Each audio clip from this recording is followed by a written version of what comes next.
कहते हैं, ऐ बीजेपी के नेताओं, अपनी पत्नी और बच्चे से लिखवा करके दो। जनता पार्टी किस बेचैनी में है? जब शराबबंदी लागू हुआ उस समय विपक्ष में थे, जब सरकार में शामिल हुए तो जयकारा कर रहे थे। ऐसी घटनाएं जब हो रही थी तो जुबान खामोश थी। तो शराब के नशे में हिंदू धर्म का बचाव होगा। और अगर हिंदू धर्म के आप ठेकेदार हैं तो गुजरात के अंदर में, मध्य प्रदेश के अंदर में, राजस्थान के गुजरात के अंदर में, मध्य प्रदेश के अंदर में, उत्तर प्रदेश के अंदर में, उत्तराखंड के अंदर में जो हिंदू मारे गए हैं जहरीली शराब से, उनको मुआवजा मिले। आज हमारी प्रेस कॉन्फ्रेंस का जो मुख्य विषय है वो शराबबंदी को लेकर के है, मद्य निषेध को लेकर के है। हम लोग देख रहे हैं कि विगत कुछ महीनों से या हमेशा विपक्ष शराबबंदी जो हुई है हमारे बिहार में, उसको लेकर के किस तरह की नैरेटिव सेट करने की कोशिश कर रहा है। मैं थोड़ा सा आपको बता दूं कि शराबबंदी कानून जो माननीय मुख्यमंत्री नीतीश कुमार जी ने 2016 में लाया, वो हम महिलाओं के आग्रह पे, हम महिलाओं के कहने पर वो कानून आया था। और शराबबंदी का इतना पॉजिटिव इम्पैक्ट समाज में पड़ा, सकारात्मक इम्पैक्ट पड़ा कि उसकी तारीफ देश के माननीय प्रधानमंत्री श्री नरेंद्र मोदी जी ने किया था, अप्रिशिएट किया था और कहा था कि बाकी राज्यों में भी बिहार की शराबबंदी नीति से लेसन लेनी चाहिए। दूसरी बात कि महिलाओं के साथ जो एट्रोसिटीज़ होती थी, डोमेस्टिक वायलेंस के जो मामले होते थे, जब मैं स्वयं बिहार राज्य महिला आयोग की अध्यक्ष थी तो मेरा खुद का अनुभव है कि अगर एक दिन में 20 मामले आते थे शराबबंदी कानून के पहले, तो मैंने देखा इस चीज़ को कि 20 मामले में 16-17 मामलों में इस बात की शिकायत पिटीशन में होती ही होती थी कि हमारा पति, हमारा पुत्र, हमारा पिता या भाई शराब के नशे में आकर के या नशे के आलम में आकर के हमारे साथ मेंटली और फिजिकली क्रूएल्टी का व्यवहार करता है। लेकिन जब शराबबंदी कानून लागू हुआ बिहार में तो हम लोगों ने देखा और हमने देखा कि ये शिकायतें दूर हो गई। दूसरी चीज़ जो NCRB का डाटा है वो स्पष्ट कहता है कि रोड एक्सीडेंट के जो मामले शराब के नशे में या नशे के हालत में जो सड़कों में दुर्घटनाएं होती थी, उसकी संख्या बिल्कुल ना के बराबर हो गई। लोगों के स्वास्थ्य पे एक बहुत पॉजिटिव इम्पैक्ट पड़ा, खुशहाली आई। एक बहुत ही, मैं कहूँ, एक सिविलाइज्ड सोसाइटी हम लोग को देखने की मिलती है, कहीं भी रोडों पे उस तरह के मामले नहीं हैं। एक बहुत बड़ा पॉजिटिव जो लड़कियों के पॉइंट ऑफ व्यू से हम लोग को देखने के मिला कि अक्सर हम लोग देखते थे कि ईव टीजिंग के मामले होते थे सड़कों पे, गलियों में, वो संख्या बिल्कुल कम हो गई। तो इतने सकारात्मक प्रभाव है शराबबंदी के बावजूद इससे इधर विपक्ष भारतीय जनता पार्टी के नेता एक नेगेटिव नैरेटिव सेट करने का प्रयास कर रहे हैं ताकि शराबबंदी कानून खत्म कर दिया जाए। लेकिन हमारे आदरणीय मुख्यमंत्री नीतीश कुमार जी का स्पष्ट मानना है कि शराबबंदी से समाज में खुशहाली आई है। और इन सारे विषयों पे हमारे पार्टी के माननीय मुख्य प्रवक्ता श्री नीरज कुमार जी से मैं गुजारिश करूंगी कि विस्तृत रूप से आपके बीच में इन बातों की चर्चा वो करें। आदरणीय नीरज भैया।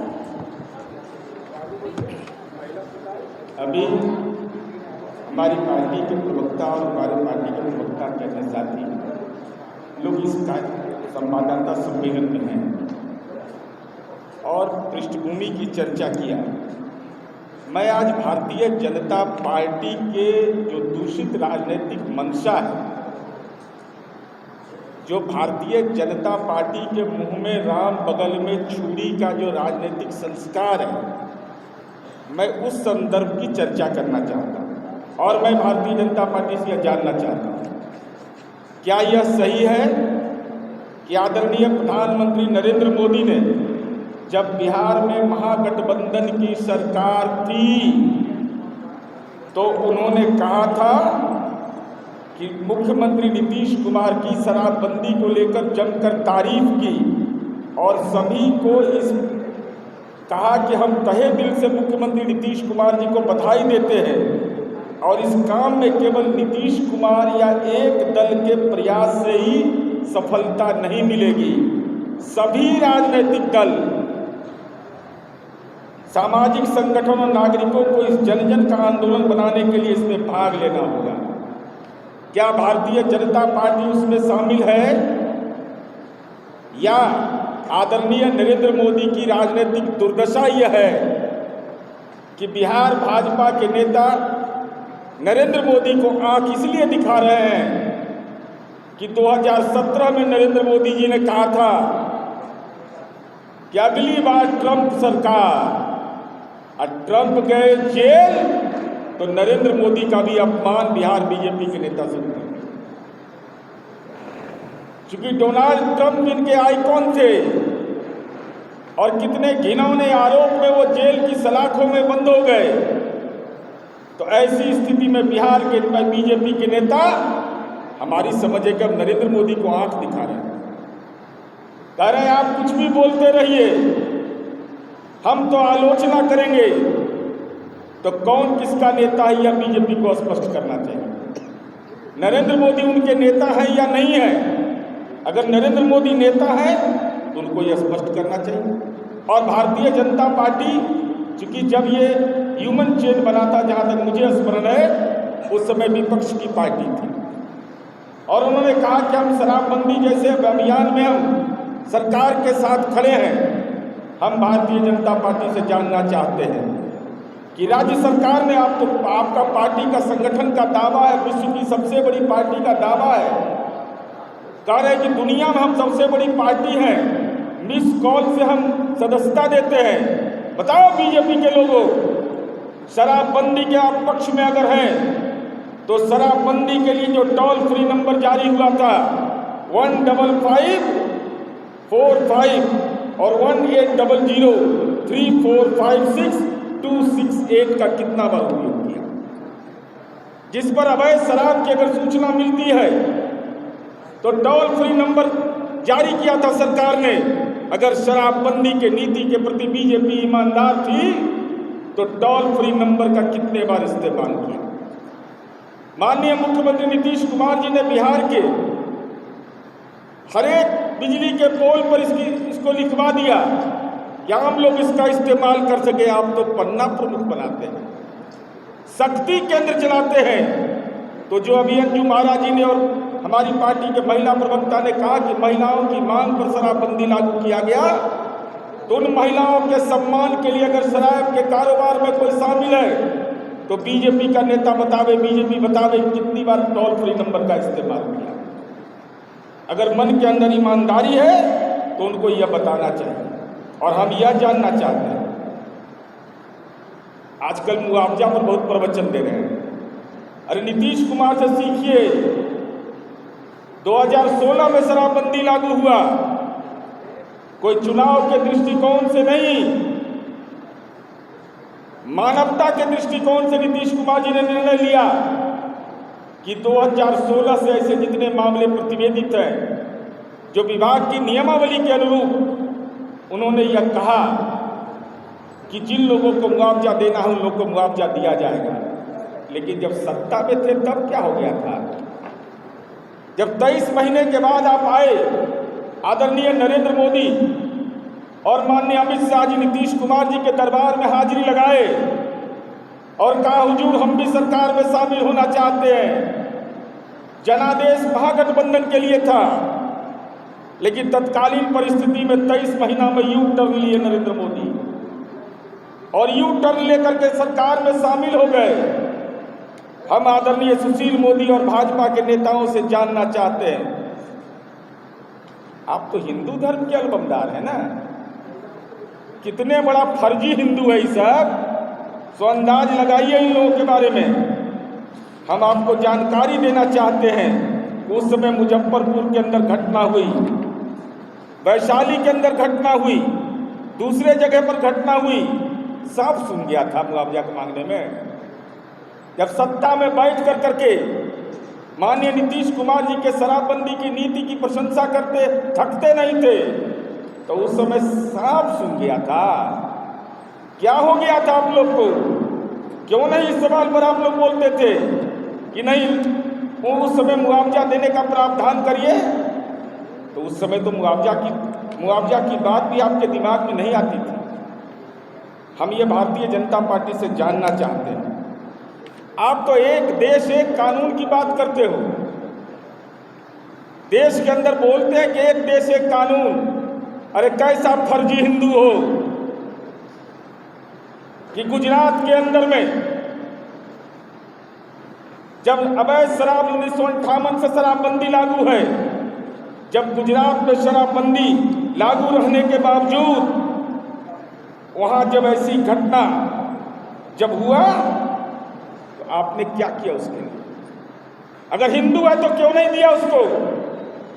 आप तो दूसरे लोगों के प्रति घृणा का आपके मन में भाव रहता है, लेकिन शराब से अगर मौत हुई, जहरीली शराब से गुजरात के अंदर में, तो मुआवजा देने में प्राण सुख रहा था अमित शाह का। और ये जो अदानी मोदी की सरकार है, क्यों नहीं गुजरात में दिया? अगर बिहार में मुआवजे की बात आप कर रहे हैं, मुआवजा तो माननीय मुख्यमंत्री नीतीश कुमार जी ने दिया। हम भारतीय जनता पार्टी से यह जानना चाहते हैं, गुजरात में आपकी हुकूमत है, वहां भी लोग, वहां 2022 उत्तर प्रदेश के आजमगढ़ में, मैं उदाहरण दे रहा हूं, बड़ा हिंदू सम्राट बनते हैं, तथा कथित गलुआ वस्त्रधारी शराब पिला करके राष्ट्र निर्माण कर रहे हैं, समाज निर्माण करते हैं। समाज का निर्माण कैसे होगा? हिंदू धर्म की रक्षा करना है तो खूब शराब पियो। ये भारतीय जनता पार्टी की कार्यनीति है। हम ये जानना चाहते हैं, एक देश एक कानून, क्या हो गया आपको? सरकारी दुकान से फरवरी 2022 में उत्तर प्रदेश के आजमगढ़ में जहरीली शराब बेची गई, लोग मर गए। और जानिएगा, इन लोग का चरित्र देखिए कैसा दोहरा चरित्र है। हमारे ऊपर सवाल उठाते हैं।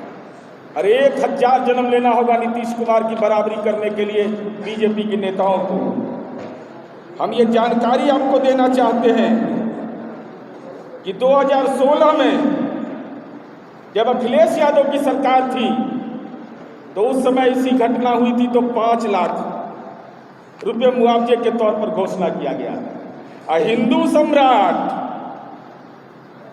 गेरुआ वस्त्रधारी मुख्यमंत्री हैं, जब इनके यहां फरवरी 2019 में हुआ तो 2 लाख। लाज नहीं लगता है बोलने में? लाज लगता है कि नहीं बोलने में? वो भी एडमिनिस्ट्रेटिव ऑर्डर से, कानून के तहत नहीं। तो हिंदू मारे गए थे। तुम कैसे हिंदू धर्म के अलमदार हो कि गरीब हिंदू के परिवार के सामने जीवन की चुनौती आ जाए और भारतीय जनता पार्टी की हुकूमत खामोश? अदानी मोदी की सरकार चुप। गुजरात के अंदर में सांप सूंघ गया। चुनाव के समय भी आपने देखा होगा, इसका वीडियो जारी हुआ था कि वहां शराब बट रहा था। हम मीडिया के लोगों से भी अनुरोध करेंगे, तुलना जरूर करिएगा। हम तो 2016 में लागू किए, हमने 2016 से मुआवजा देने का प्रावधान किया, लेकिन जिन राज्यों के अंदर शराबबंदी लागू है, बिहार बीजेपी के नेता बगैर डर के बोले कि वहां कितने हिंदुओं को छोड़ दीजिए, दूसरे लोगों को जो हिंदू मारे गए जहरीली शराब पीने के कारण, उन लोगों को मुआवजा मिला कि नहीं मिला? मुआवजा मिला तो कितना मिला?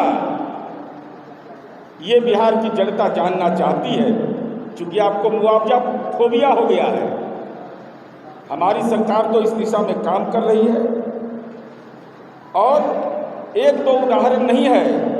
क्या कह दिया माननीय सुशील मोदी जी ने? कह दिया कि कार्रवाई नहीं हुआ। किसको ठग रहे हैं? किसको कह रहे हैं? आपने कह दिया कि 90% दलित और अति पिछड़ा है। मैं भारतीय जनता पार्टी को चुनौती देता हूं, क्योंकि दलितों का सवाल हमने उठाया है, पिछड़ों का सवाल उठाया है, इसलिए भारतीय जनता पार्टी मुद्दे को डाइवर्ट कर रही है। जगजीवन राम जी के नाम पर बाबू लगा हुआ है। मोदी और अदानी की हुकूमत को मंजूर नहीं हुआ, उसने बाबू जगजीवन राम छात्रावास योजना बंद कर दिया, पीएम यशस्वी योजना, और पिछड़ा और अति पिछड़ा का स्कॉलरशिप खा गया। कक्षा 1 से 8 तक बंद कर दिया। तो कह रहे हैं इस शराबबंदी के मामले में 90% पिछड़ा और दलित बंद। मैं चुनौती देता हूँ भारतीय जनता पार्टी, नाम जारी करो, नाम जारी करो इस बिहार के अंदर में सामाजिक संरचना पर अकारण आप हमला कर रहे हैं। भारतीय जनता पार्टी को मैं चुनौती देता हूं, बौद्धिक चुनौती है। समय तय करो, कब सूची आप सार्वजनिक करिएगा। आप अनर्गल प्रलाप समाज के अंदर कर रहे हैं। भारतीय जनता पार्टी यह भी बताए कि माननीय मुख्यमंत्री नीतीश कुमार जी ने जो शराब के कारोबार छोड़ने वाले लोग हैं उनके लिए सतत जीविकोपार्जन योजना चलाया। बीजेपी शासित प्रदेश में जहां पर शराबबंदी लागू है, बताओ ऐसी कोई योजना चल रही हो? शराब पिला करके हिंदू धर्म के ठेकेदारी करना चाहते हैं? कौन सा धर्म ग्रंथ में लिखा हुआ है कि शराब पीने से भगवान खुश होते हैं? अगर नहीं तो एक देश एक कानून की बात करते हैं आप, और आप शराबबंदी जैसे महत्वपूर्ण अभियान में कहते विफल है। हम तो सीधा कहना चाहते हैं, हम तो सीधे तौर पर आपको कहना चाहते हैं, कहते हैं कि सजा नहीं हुआ। कुछ सत्ता में थे तो याद था नहीं आपको, क्योंकि उस समय तो जयकारा, और मैं ये जानकारी आपको दे रहा हूँ, सब रखिए आप लोग। भारतीय जनता पार्टी कितनी कमजोर राजनीतिक पार्टी है कि जब आदरणीय नरेंद्र मोदी और अमित शाह जी जब महागठबंधन की सरकार में हमारा मतभेद हुआ तो दोनों ने कहा कि हुजूर हम आप ही के साथ रहेंगे, और भारतीय जनता पार्टी का विधायक दल का नेता एक अन्य मार्ग में चुना गया था। राजद का नेता उसके पार्टी ऑफिस में चुना जाएगा, जदयू का नेता उसके नेता के यहाँ चुना जाएगा। ये भारतीय जनता पार्टी, ये गौरतलब है, मीडिया के लोग इसको ध्यान में रखिएगा। 23 महीना के बाद जब नतमस्तक हुए, शीर्षासन किए कि हुजूर हम आपके साथ रहेंगे, वहीं पर तारकिशोर प्रसाद और रेणु देवी को नेता चुना गया था, और माननीय सुशील मोदी जी ने इस्तीफा दिया था, और वहाँ धन्यवाद ज्ञापन में बोला माननीय सुशील मोदी जी ने कि नीतीश कुमार न कोई पैदा लिया है न लेगा, नीतीश कुमार तुम संघर्ष करो, हम तुम्हारे साथ हैं। ये भारतीय जनता पार्टी का चरित्र रहा है। अपना विधायक दल का नेता भी नीतीश कुमार जी के दरबार में आकर के चुना गया, प्रवचन देते रहते हैं। तो हम यह कहना चाहते हैं, आपने कहा कि सजा नहीं हुआ है। सजा आजीवन कारावास 13, 12 वर्ष की सजा पाए अभियुक्तों की संख्या 4, 11 वर्ष की सजा पाए अभियुक्तों की संख्या 2। ये पूरा डिटेल चार्ट है, और हम भारतीय जनता पार्टी से जाना थे सुशील मोदी जी से। क्यों जुबान में ताला लग गया था? अलीगढ़ का ताला लगा लिए थे बीजेपी के नेता। जब बिहार के अंदर शराबबंदी लागू था तो 2021 में मुजफ्फरपुर, नवादा, चंपारण, वैशाली, गोपालगंज, समस्तीपुर, 22 में नालंदा, मधेपुरा, भागलपुर जगह छिटपुट घटनाएं हुई, तो उस समय क्यों नहीं बोल रहे थे मुआवजा की बात? उत्पाद अधिनियम नहीं पड़ा था उस समय। बिहार उत्पाद अधिनियम की जानकारी आपको नहीं थी, उसके तयशुदा मानक की जानकारी आपको नहीं थी। इसका मतलब साफ है, आप कहते हैं कि शराबबंदी विफल है। हम यह कहते हैं, ऐ बीजेपी के नेताओं, अपनी पत्नी और बच्चे से लिखवा करके दो अपने घर से कि शराब की दुकान खुलनी चाहिए। लिखिए आप, चूंकि नरेंद्र मोदी ने कहा आप उसकी बात नहीं मानते हैं। अमित शाह ने जो नेशनल क्राइम ब्यूरो का रिकॉर्ड है जिसकी चर्चा अंजू महाराज जी ने किया, जिसमें महिलाओं में अपराध का दर घट गया है, ये आपको मंजूर नहीं तो अपनी पत्नी, बेटा, बेटी से लिखवा करके दो कि शराब चालू होना चाहिए, और इसको सार्वजनिक प्रेस कॉन्फ्रेंस करिए। तमाम बीजेपी के नेता ये कानून की बात करते हैं। माननीय नीतीश कुमार जी ने जो काम किया है, मैं डिटेल में उन बातों की चर्चा नहीं करना चाहता। चाणक्य राष्ट्रीय विधि विश्वविद्यालय और एएन सिन्हा इंस्टीट्यूट ने जो सर्वे करके निकाला है, क्योंकि उसके बारे में विभाग आपको बताते रहता है उन तमाम तथ्यों के बारे में कि विभाग ने क्या कार्रवाई किया, हम लोगों ने क्या कार्रवाई किया, जरा तुलना कर लीजिएगा। भारतीय जनता पार्टी जहां शराबबंदी लागू किए हुए है, वहां उन बिंदुओं की चर्चा हम इसलिए नहीं करना चाहते हैं कि आपने अजीब स्थिति है इन लोगों की। भारतीय जनता पार्टी किस बेचैनी में है। जब शराबबंदी लागू हुआ उस समय विपक्ष में थे, जब सरकार में शामिल हुए तो जयकारा कर रहे थे। ऐसी घटनाएं जब हो रही थी तो जुबान खामोश थी, और जब सरकार के विपक्ष में चले गए तो कह रहे अरे हिम्मत है तो बताओ, है देश के अंदर कोई राजनेता जो भूत लक्षी प्रभाव से लोगों को सुविधा देता हो? भूत लक्षी प्रभाव से 2016 से हमने कहा, उसके मालक है, सरकार के मालक होते हैं, राजकोष का खजाना है, वो किसी की जागीर नहीं होता है, उसके तयशुदा प्रावधान होते हैं, उन प्रावधानों का अनुपालन करना होता है। चूंकि दलित और गरीब के बच्चे के शिक्षा के अधिकार को आप हनन कर रहे हैं, तो उनको शराब के नशे में हिंदू धर्म का बचाव होगा। और अगर हिंदू धर्म के आप ठेकेदार हैं तो गुजरात के अंदर में, मध्य प्रदेश के अंदर में, राजस्थान के गुजरात के अंदर में, मध्य प्रदेश के अंदर में, उत्तर प्रदेश के अंदर में, उत्तराखंड के अंदर में जो हिंदू मारे गए हैं जहरीली शराब से, उनको मुआवजा दीजिए, उनको मुआवजा दीजिए और डरिए नहीं। अब क्या खोने के लिए सुशील मोदी जी आपके पास? अब तो कुछ खोने के लिए बचा हुआ नहीं है। हिम्मत करिए एक बार कि जो हिंदू हैं, अगर हिंदू धर्म के आप जिम्मेवार आदमी हैं, तब आपको ये कहना होगा कि जो लोग विभिन्न राज्यों में भाजपा शासित प्रदेश में जो हिंदू लोग जहरीली शराब से मरे हैं, उनके परिवार के आर्थिक पालन पोषण के लिए वहाँ की सरकार मुआवजा देगी। अरे मुआवजा आप क्या दीजिएगा? कोरोना जैसा, कोविड जैसा जब संकट आया था, उस समय तो 56 इंच का सीना सिकुड़ गया था 50,000 में, और माननीय मुख्यमंत्री इस देश के पहले राजनेता थे जिन्होंने 4 लाख रुपया दिया था। और यूपी में हिंदू सम्राट 1 लाख। आई बताइए तो, हिंदू सम्राट हैं और जहरीली शराब से कोई मर जाएगा तो मुआवजा दीजिएगा ना उसको। एडमिनिस्ट्रेटिव ऑर्डर था अखिलेश यादव का 5 लाख, हिंदू सम्राट ने उसको कर दिया 2 लाख। जय हो, देश आगे बढ़ रहा है, विश्व गुरु बनना है हमको। तो विश्व गुरु बनता है शराब पिला करके? ये भारतीय जनता पार्टी को स्पष्ट करना चाहिए। बाकी जो भी हमारा होगा, हम आपको इन डिटेल सारी चीज़ों को भेज देंगे। अगर आपको कोई प्रश्न इस संबंध में पूछना है तो आप पूछ सकते हैं।